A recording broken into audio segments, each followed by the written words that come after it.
Patuloy na nakababawi ang labor market ng bansa. Sa katunayan, nadagdagan pa ang bilang ng mga Pilipinong may trabaho nitong Enero kumpara noong nakaraang taon sa kaparehong panahon.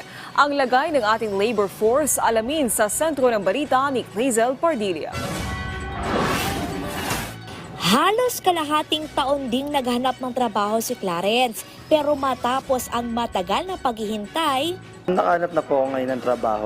Nagtatrabaho po ako bilang administrative assistant sa isang news company po. Gusto ko rin pong masuportahan financially po yung mother ko since dalawa na lang po kami sa buhay. ayon sa Philippine Statistics Authority, nabawasan ang bilang ng mga walang trabaho sa bansa ngayong taon. Mula 2.38 million na unemployed noong Enero 2023, bumaba ito sa 2.15 million parehong panahon ngayong 2024. Ngayong taon, tumaas ang bilang ng mga manggagawa sa industriya ng construction, transportation, administrative, pangingisda at iba pang hanap buhay tulad ng pagkukumpuni. Sa kabuuan, papalo sa 45.94 na milyong mga Pilipino ang bilang ng may trabaho o negosyo. Bagaman mas mababa ito sa 47.80 milyon noong huling quarter ng 2023 na tinatawag na holiday season. Hindi ito ikinababahala ng PSA.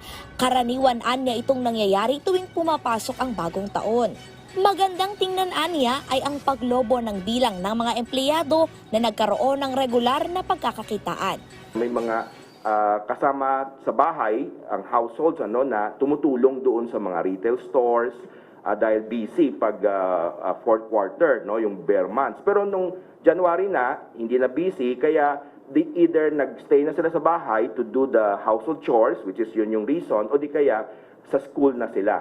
So yun yung dalawang class of workers na may pagbaba sa number of employed, self-employed without employees, saka yung unpaid family workers.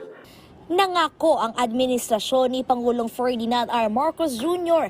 na ipagpapatuloy ang paggawa ng favorable business environment sa bansa upang makahatak ng local at foreign investments na tiyak na magbubunga ng mas maraming trabaho sa ating bansa. Mayroon namang positive na side. Tumaas yung salary and wages worker. Ito talaga yung may sweldo on a daily basis, on a weekly basis, monthly basis. Tumaas sila ng 640,000. Paiigtingin din ang ugnayan sa pagitan ng industriya, akademya at ng publiko para matugunan ang skill mismatch o pagkakaiba ng kasanayan sa nakuha nitong trabaho. Tututukan din ang vulnerableng grupo na magkatrabaho tulad ng mga kababaihan, kabataan, nakatatanda at may kapansanan. Hazel Pardilla para sa Pambansang TV sa Bagong Pilipinas.